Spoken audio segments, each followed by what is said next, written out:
Hi, viewers. Welcome to the L Cube Show again. And today we have one more podcast about Kalaripayattu. What is Kalaripayattu and where is it originated from? Some of us know that it's from Kerala, but what happened to it in the middle? We know that it is from 3rd century. When we had all the invaders coming to India, we have lost so many of our traditional arts.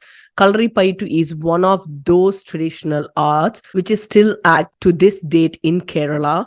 So let's know about Kalaripayattu and how important it is to know about our traditions, about our art and culture. Let's bring back our culture together. Only together we can do this. So please do subscribe to the channel and please do share the videos as much as possible. I really request you all to watch the videos in full because all the guests are putting in all their efforts and I'm trying in to bring the best of the best people amongst us.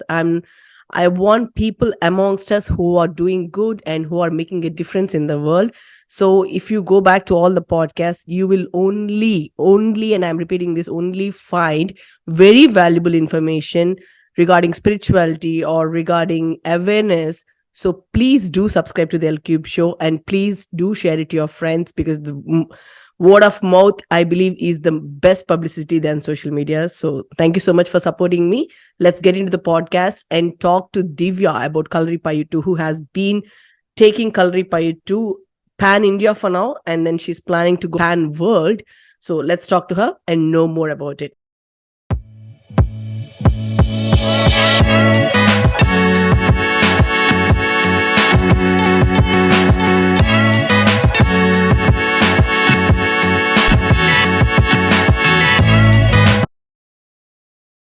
Hi Divya, welcome to the L Cube Show. Hi, how are you?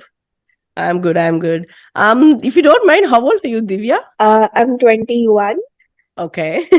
Yeah. So already you are a Kalaripayattu teacher. Yeah, like in my academy, I'm a trainer. I have trained maybe, till date, if I count it, maybe 100, 200, 300 people. How long have you been training Mm-hmm. yourself to Go be on. where you are today? Okay, so it's been 14, 15 years. I started when I was four. Mm-hmm. So when I was initially four, I just used to, see the practitioners doing Kalaripayattu. And from there, I, gained interest and then I went. So the actual training that started was from six, when I was six. But from four, I was doing myself, going over there, training myself, seeing what the other peoples do. I was really keen to do whatever was going on. So Okay, that's so how it started. so you have someone in your family who does Kalaripayattu. So it's my father who is being my Gurukul for the last 14, 15 years. And his name is Dr. Murugan Pillai, and he is the founder cum secretary of our academy, Nitya Chaitanya Kalari. And he's been training our academy is established for the last 30 years since 1993. It started all from Delhi. We were based in Delhi, and now it has spread to across over India and in abroad. That's good. That's good. So before we enter into this, today's topic, you and me, we're already saying Kalaripayattu, Kalaripayattu. For the viewers who doesn't know what is Kalaripayattu, but these days, thanks to social media, we started to hear about Kalaripayattu. Even though I'm from the south, I haven't heard the name until very recently. Like not very recently, I would say maybe give it a 10 years or so. That means when I am young, I didn't know that this art form has existed. We only knew about karate or other art forms, but not Kalaripayattu. So tell me, is Kalaripayattu Okay. is originated in Kerala, right? So is it a martial art? First of all, can we call it a martial art? Okay. So yes, Kalaripayat can be included or is under martial art, but it's not just a martial art.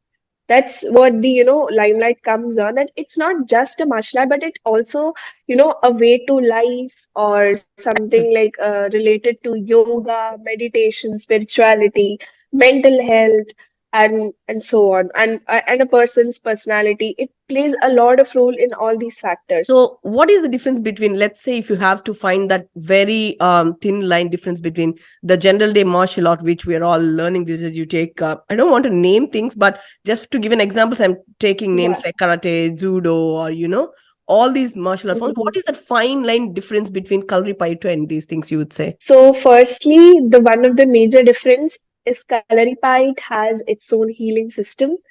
They have, whatever maybe, and suppose an injury happens in the practice or whatever happens, the injury is being treated then and there immediately. That's what happens. It has a separate medicine and what do you call that, healing system of its. But and also the other martial arts can be considered as just martial arts. But as I said earlier, Kalaripayat is not just a martial art. It comes Okay. maybe in under everything, and it plays a major role. Yeah. What does it mean? What is Kalaripayattu mean in English? We say that I'm going to Kalari today, which means I'm going to that place. The place that we practice is known as Kalari. Okay. And Payata means the practice that we do, exercise. Payata means whatever we practice over there, the exercise, the whatever is going on over there, the practice is known as Payata. So Oh. that's joined together, and the name is Kalari Payat. And Yeah. I saw in few videos that you worship some god before you actually start Kalaripayattu, right? Yeah, yeah. There are some photos of, the founders or from the Kalaripayat originated, Lord Parashurama and Sage Agastya and Lord Shiva. But the thing that's, the steps that's been kept over there in the corner of the place where we light diyas and it's called Putura. Okay, so it's like been a tradition that before we practice, we are supposed to worship the ground that we are going to practice, and also the guru that who is being teaching, and also our past ancestral gurus.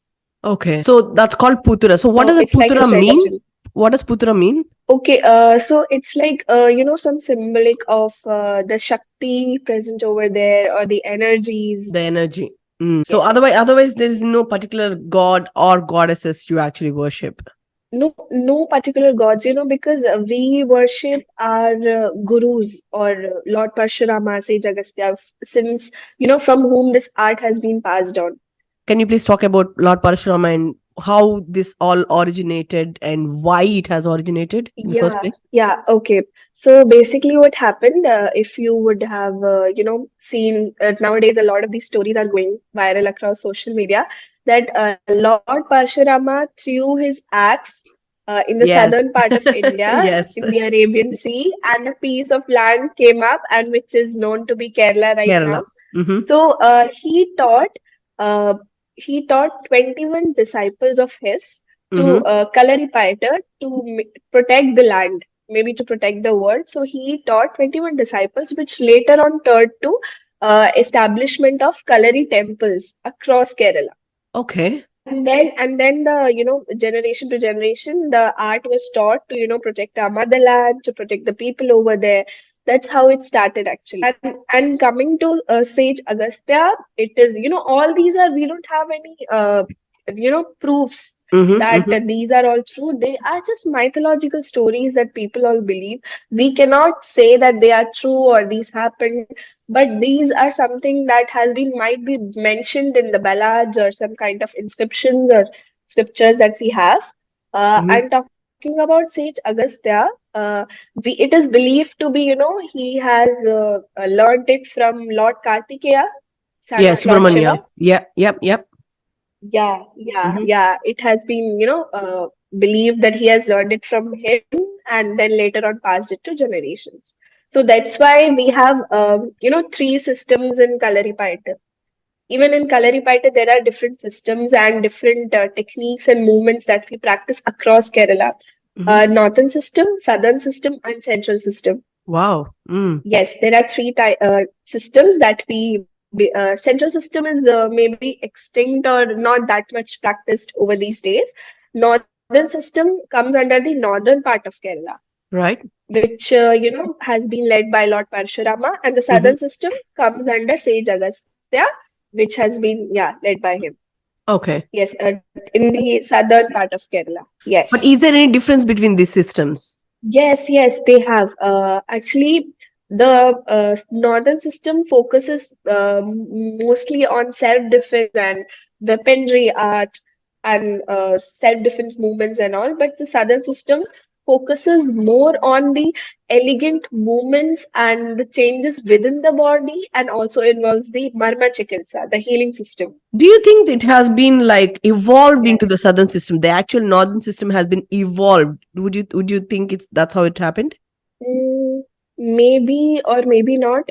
But all over it's all same, but there are just minute differences between the movements and the Mm, postures that we have. mm. But the basic of everything is very same. Like what we practice in the northern part of Kerala and southern part of Kerala is almost same. There might be just a minute difference. Okay. So maybe it might have evolved or came from somewhere. So it's like that. So, as you mentioned before, that you pray to the earth or you pray to the ground which you do Kalaripayattu on. That is the same thing with Bharatanatyam also. They actually pray to the Bhumata and Yes. then they start. So, but with Kalaripayattu, there is a difference that you actually dug a pit under the ground. Like there is a difference between the level of the ground, and it's actually precisely sized in 42 meters long and 21 meters wide. Why is that? Uh, there are some measurements given, over the time that this should be where the Kalaripayattu should be practiced. Mm-hmm. But nowadays, due to limitation of sources or such kind of places, like as in metropolitan cities like Delhi and all, such kind of places are a bit hard to construct or find. So these days, these measurements are not that much, Accurate. have gotten Yep. into Mm-hmm. consideration. Mm-hmm. Yeah, but like we can just get over all. It mainly depends on the art, the Mm-hmm. dedication that we practice. Mhm. That comes But why do first, you think in the what I first believe. place they did like that? That they went under the ground for the depth has been like why do you think they did it like that? Maybe it might have been because, the soil under the ground, like below the ground, is much more softer. And, especially when we practice in the soil, it's very, what do you call that, healthy and more, helps a lot in our body movements and a lot. So it's mostly, even before practice, we apply oil on our body in all the joints. We have a Ah, slight sort of massage before we practice. okay. Yes. Maybe the sand there would help them not to skid and not to. Yes, yes, yes. Yeah, yeah. Oh, that makes. But nowadays, if you look at Kerala, rather than digging it up, they have put up walls a bit more above, and then Uh-huh. it may be a bit low or a bit up. That doesn't matter. And what are the items used in Kalari Pattu? Because I saw they use swords, sticks. So why do you use those items in the first Yeah. place? And like, what is the use of those things? Okay, so I'll start it from the beginning. We have four stages in Kalaripayattu. Mm-hmm. Okay, it's called Maithari, Angathari, Maithari, Kolthari, Yeah. Angathari, and Chikilsa. Maithari, it majorly involves the body movements, exercises. It works upon the strength, stamina, fitness of a person. And it also involves training of animal postures. Animal postures play a big role in Kalaripayat practice. Mm-hmm. Why? I majorly, it's because, in earlier times, people saw the strength and stamina of animals to used it against them to defend them. That's Wow. how it Mm. went. Like, so Yeah. all these movements were inspired from the animals. So we have 8 postures known as the Ashtavadiva in Mm-hmm. Kalaripayattu. Mm-hmm. Like different, like Sarpavadiva, Marjaravadiva, Varahawadiva, Ashwavadiva, Gajavadiva. If you listen to these names, Yes, you yes, might yes. get a I basic idea understand that it, but people in yes, English maybe it's she said something like horse, like elephant, and she's talked about snakes yes, and yes, yes, something. yes. Marjaram is cat, right? Marjara means cat. Yes, Cat. Marjara Yeah. means cat, and Varaha means wild boar. Wild boar. Yeah. Wild boar. Mm-hmm. Yeah. So we have like 8 postures, animal postures in Kalaripayattu, and those are like the very base. We believe practicing of those postures helps us getting, feeling those energies or the strength or the skill that particular animal has into us. But And but those but how do you postures think are, the I'm sorry, but how do you think those animal postures and those where I'm sorry, I'm not going against anything. I'm just trying to understand no, here. no, no. Yeah, In sure. those days, I understand that you have to defend from animals and then you are learning this. But how are they relevant in this era? Because I'm definitely sure those are relevant in this era too. But how do you think they're relevant in this era? Yeah, so for example, if take an example of Ashwa Vadiva, okay, Ashwa is the horse posture where we keep our right leg in the front, bend down, and keep our hands like this. Mm-hmm. Okay, so these postures are designed not only to get fight against the animals or to get protected from them, but in normal days also. This is a defense move. If you stand like this, if someone is near you, you can just pull your hands, grab his neck, and do this. It's like it works like this. Okay. So it's every movement or every posture, animal posture has been designed that in a defense mechanism, that you are in a safe posture in whichever side the attack or something comes from, you're able to defend it. So it's just the movement of the body, so that it is relevant to whatever the kind of attack you get in these days as well. What do you think internally also, Yes, before we get into the second type of the Kalaripayattu? What do you think internally also it does to a human being when you are being strengthened yes, in all kinds of animal instincts as well? What do you think it does yes. internally to you? These about these animal postures, or Yeah, like when gradually you're the first learning all stage of this, when you're Kalaripayattu. learning all this, what is you like? Do what I'm trying to understand is, Divya, as you are a teacher of this and you learned it yourself, right? So when you're actually performing these animal postures, so it should develop something internally in you, right? When you're defending in yourself, that means you understand that animal very well. You understand the mentality of it Yeah. very well. So basically, these postures have been implemented into the further stages of Kalaripayattu.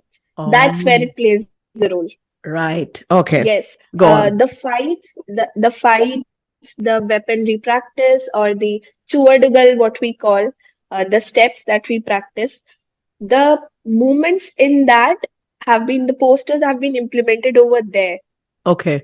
So that's how that comes in action. Right. Okay. Okay.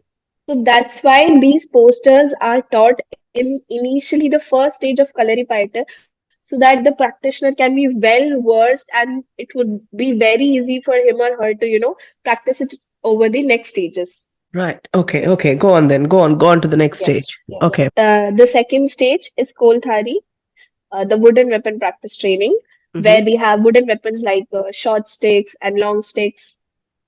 Okay, so so they are called Kuruadi, Neduadi. Mm-hmm. Okay, so it's like single stick, single short stick, double short stick, stick rotations, stick fight. Yeah, Mm-hmm. these all comes under the second stage, Mm-hmm. and then we move on to the third stage called Angathari. Okay. So before you go to the third stage, in Koltari, by practicing the with the wooden sticks, I am understanding from the as an outsider, I'm understanding that you're getting balance while moving the stick around. Is that what happens? Yes, no, actually, yeah, maybe balance, yes, Uh-huh. balance, and also, the movements, because the next stage that comes is the metallic weapons. They are going to be heavy. So initially, to make the mind prepared and to give that person the proper training, what we do in schools, we write first with pencils and then with pen, right? Yes. Yeah, exactly. So weapon practice comes first and then the metallic weapons. So, Okay. even while practicing with wood, you get a lot of hits, a lot of injuries. It happens, while practicing doing rotations, you get hit in Mm. hands and in legs. It happens. So Okay. that's how we, make mistakes, learn, get over, and then comes the mental practice. Yeah, so basically they help to, practice with the metallic weapons also. The wrists and the wrist movements that we do while stick rotation, and the speed, the endurance that we get while practicing stick, it applies on the next stage. So, Mm-hmm. every stage is linked with each other, and it takes different kind of duration to learn each of them. For example, in the next stage, as we come in the Angathari, there are a lot of metallic weapons. Kadaram, known as knife, Mm-hmm. and then Angakatti, sword, shield, Mullukatti, spear, Urumi.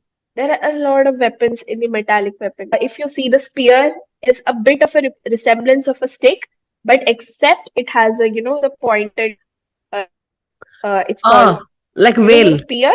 like Have you whale, seen? like Lord Yeah, Kartikeya whale. has a Yes, whale. like Yeah, whale. Yes, yes. yeah, yeah. Yes. Okay. Yeah, so it's kind of bit has a resemblance of a stick, but except with a pointed metallic Yes. thing on the top. Mm-hmm. So, Mm-hmm. every stage has a role. The person is being trained the stage properly so that he can do well and learn, very well in the next stage. Most important thing, the chikitsa. What about that? Yes. So yeah, yes, the fourth stage. Okay. So that's called as Kalari Marma Chikilsa. What Mhm. happens basically, there are, some vital points in the human body which, which can be used as a healing procedure, as a healing Mm-hmm. Mm-hmm. thing, and also, a defense mechanism. Mm-hmm. Those Sorry. points are those points are not taught to everyone because how this generation is. Maybe people can misuse it. But Mm. yes, so and also that stage also involves Verumkai Prayogam. Verumkai Prayogam means you make your body the weapon. You Wow. don't need any sort of weapon. You don't need neither words nor metallic weapons. You make yourself the weapon. That is Verum Kai Prayogam. Without any weapon, you defend yourself, you protect yourself, you protect the people around you, the things around you, and you go. Does it actually happen, Divya? Does your body actually become a weapon? If years of practice, dedication, that's what we lack in this era. A lot of people come and join, and initially they just want to start with, swords, and they are mesmerized by the Yes. weapons that they see on TV and movies, and they're like, we want to learn fight, we want to do weaponry Mm. practice, but that's not how it works.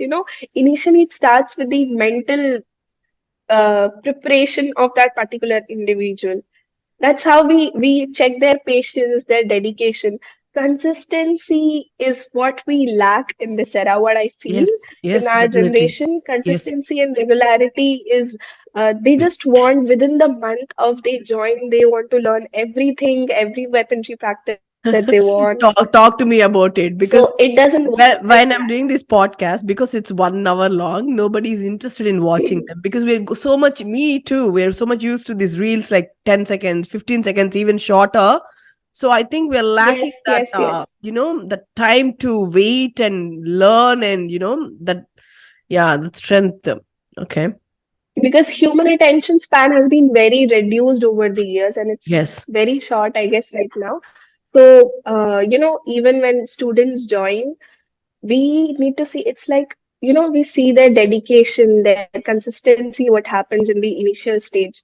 And after they pass it, we can, maybe realize that, yeah, they want to go over the next stage and the next stage. So once a person reaches the Angatari metallic weapon stage, we believe that, and when he completes it, and it takes a lot of years, trust me, it's not a 1 year thing that people want to Uh, learn like a course or some sort of yes. stuff. Mm, It takes mm. a lot of years.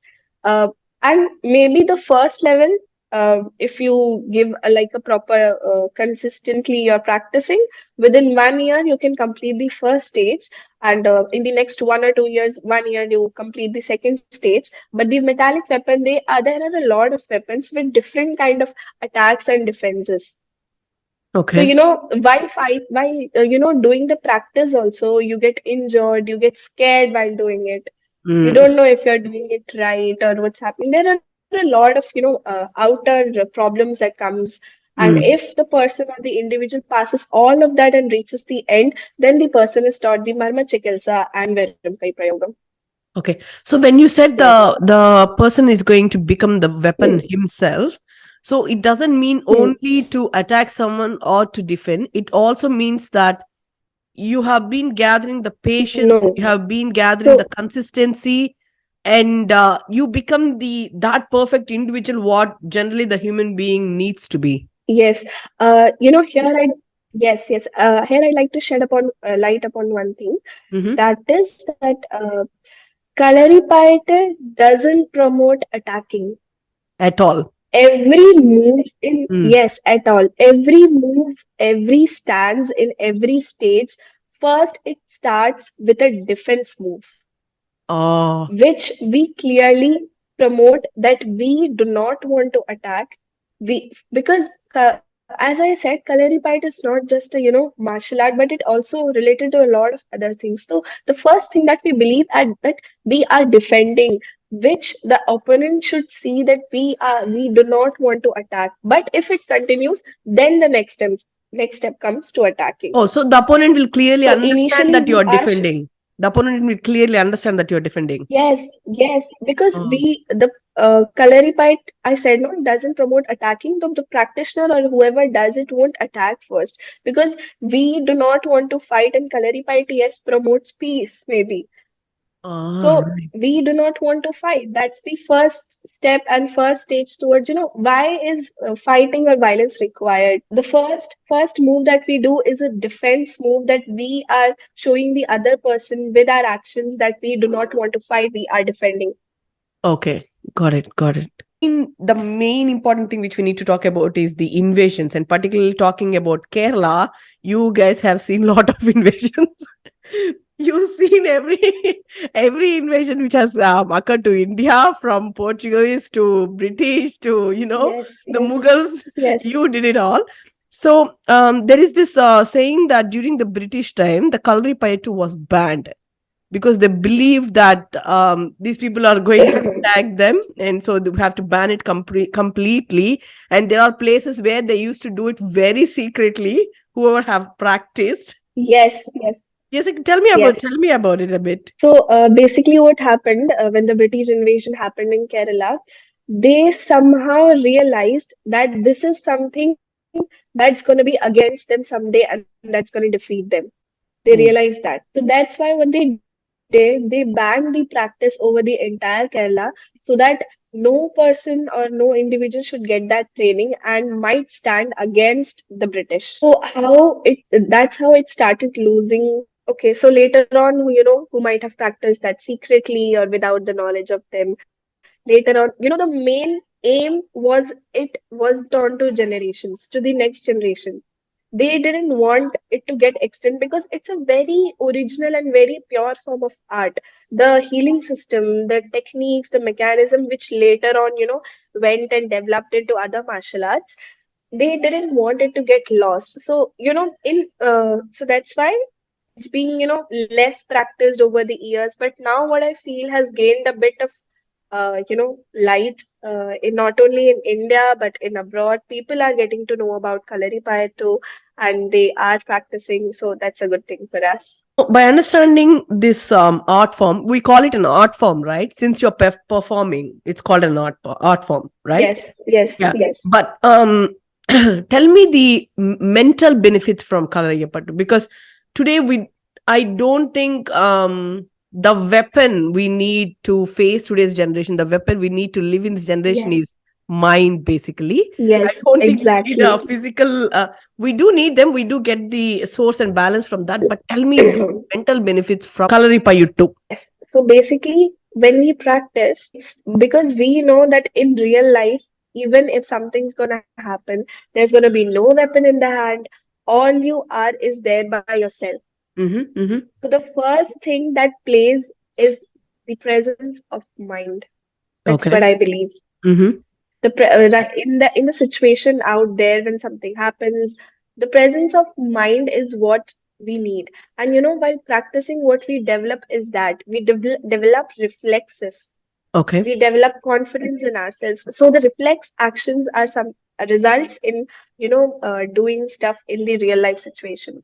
The number one rule of practicing Kalaripayattu is patience and discipline. So when a person comes to the practice Kalaripayattu, maybe the exercise, the patience, and whatever we are teaching them, internally develops and prepares their mind into sort of situations. For example, myself, if I talk about me, the person I am today, Mm-hmm. the person I'm speaking in front of today, everything Kalaripayattu has made me like this. That's what I would say. The confidence that it has given me to speak. Mm-hmm. out for myself. Mm-hmm. Along with that, the patience and the, things that it has taught me, that where to speak, where not, if someone has verbally attacked you, how to react. Mm-hmm. If, mostly you should be calm and patient in some sort of situations like Mm-hmm. that. Because as I said, Kalaripayattu doesn't promote, fighting, attacking or Okay, something. May so it maybe be you're verbally or used to, physically. yeah. So first of all, as you said before, you're used to the defense mode first. So you bring up the defense mode and the peace mode Yes, first, then actual yes, attack mode. yes, yes, Okay, yes. got it, got it, got it. What I believe is in Kalaripayattu, there's a thing called willpower. If Yes. you do Mm-hmm. not want to change, you can't. But within yourself, if you want to, then at least it's the first step towards changing. Yes. It's not when we practice key, whenever we do, we get successful in every move. Okay. We fall down, we get up again, we fall down again, we get up again, we get ourselves hurt, but still we do. So that's how willpower plays a role. Okay. Physically, when you're seeing, while you're, for example, while I'm rotating my stick, there are innumerous number of times the stick might have fallen. Okay. I'm doing it, even in front of people, in front of stage. It's very embarrassing, while you're doing it, performing in front of someone, you're Mm. rotating stick, you're performing a move, and the thing falls down. Mm-hmm. It's a very I thing know. for, Yeah. it Yeah. gets embarrassed in front of Mm-hmm. people. Mm-hmm. Gets, but we pick it up, we perform again. Okay. We pick it up, we perform again in that front of people. That's how, willpower plays a role. If you want to do it, if you want to make a change, you are not stopping until you get succeeded. Yeah. You know what is going through back of the mind while you're saying this? I am doing this Mm-hmm. podcast, right? So you and then there is this podcast on yoga, and there are some other podcasts as well. The one common thing which you guys are speaking about is physical exercise and pushing yourself towards that physical exercise and knowing Yes, when to yes, stop it and knowing how to do it. So I think that will teach you how to handle your mental also. So the physical and mental go align with each other. yes, yes. We say a person's mental, mindset reflects on their physical actions or activity, but sometimes it can be vice versa too. Yeah, so what I believe is it can be vice versa too. If a person is getting involved in some kind of physical activity, some kind of exercises, unknowingly it's gonna get impacted on their mental mindset. So unknowingly, They you're won't do prepared it, but how it to would. deal with your mental mindset as well. Let's say if you're feeling down here, Yes, you yes, yes. start pushing yourself up. The same thing applies here also. Why do people when they are stressed, or some people go to the gym, do some exercises, go out and get some fresh air? Why do we say that? Yes, uh, yes, go go on a walk, just for a yes, 5-minute walk. Why we say yes, that? It's because the physical activity that we do has a major impact on our mental health also. That's why we say that. Don't we say that to people who are just upset? Come on, let's go for a 5-minute walk. Come on, let's go yes. out. That's so true. Let's So do, true. maybe some people, today's Gen Z people, as you said, go hit the gym, goes and hits the gym. Mm-hmm, mm-hmm, I'm feeling upset, I'll just go and hit the gym. mm-hmm. So, that has an impact. They say I love doing gym because, after gym I feel very energetic and happy. Yeah, Why is that? It's the yeah. physical activity that's Yeah, happening. I think it's also underlyingly mental activity where you're pushing yourself to go and do something, even when you're feeling low, even when you feel like don't doing it, you're Yes. pushing yourself to go and do it. Yes, yes, yes. Yeah, wow. Wow. I hope the Calorie Pie 2 goes to all the areas, and a lot of people must learn the art form. But basically, what I also understood is that the physical is also very equally plays role in your mental health. Your physical health plays a role in your plays a Yeah. major role in your mental health as well. And I wish these phones, you can have a phone, you can watch whatever you want, but make sure you also have some physical exercise in a day. Yes, yes. That's what's not maybe, just a physical exercise, maybe some sort of walk, some Mm, jogging, a morning mm. walk, or some basic exercises that you can do at your home. And if it's better, like if you can practice some kind of these kind of art forms, I think as you said, they make you weapons. Calorie Pie to make you yourself a weapon. I think we need more of those mentally stable weapons in this generation. Yes, Yeah, yes. I think we have to take forward all these traditions. These are some things, these are more valuable than gems and diamonds, and I don't know. These are the valuable traditions which we need to take forward to the next generations, because whatever is happening right now, if we do not have these things, those are our real weapons where we have to be equipped with. Yes, in today's date, health is the major issue in every country. Yes, Every country. yes. And it's like indirectly it depends on the daily practices that we do. Daily practices mean Mm. daily chores we do. Yeah. Our habits, it somehow worsens our health, or it's you know directly or indirectly affects our health, and Mm. that's not, people are not getting it. And today's date, a numerous number of people are spending lakhs and crores on their health. Yes, yes. So that's what we need to change.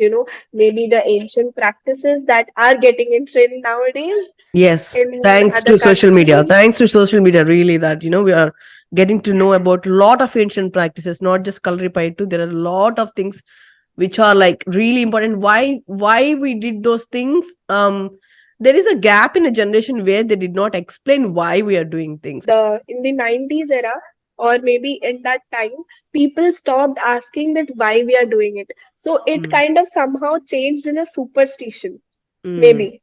mm. Like it changed into a superstition or some sort of practice that doesn't have any logic, but people are doing it. But in this era, in this generation, people like us are questioning back, ki, why are we doing it? We are not saying that it's wrong or it Yeah. shouldn't be done. Mm. Maybe because it's a time of science and technology, everyone Yes. wants a reason or logical reason. Yes. Maybe not logical reason, but we also believe in science and whatever our ancient ancestors did, and it might definitely have a reason. I just have a message that to all the maybe youngsters or whoever is watching this podcast, no matter of the age, that physical activity is something that you should do, no matter where you are, where you're not. And I'm not saying just cause of I practice Kalaripayat or something, but it does have a very major impact on your daily life, your mental health, or is responsible for your actions and behavior Yes. towards people. Yes. Yeah. And if I relate it with Kalaripayat helps you with everything that's happening. Your mental health, your behavior towards people, it shapes you as an individual, the personality it has. And if you also can see that Kalaripayat is so rich in art, culture, and history. The Yes. fourth stage of Kalaripayat, you are getting to learn the medicinal values and healing system within your body. How amazing can be that? Yeah, yeah, that is so true. It's not just not the art form. You're doing it and then you're leaving it. You're actually know how to fix it also, if there is something wrong in it. Yes, exactly, Yeah. exactly. Oh, thank you so much for your time, Divya.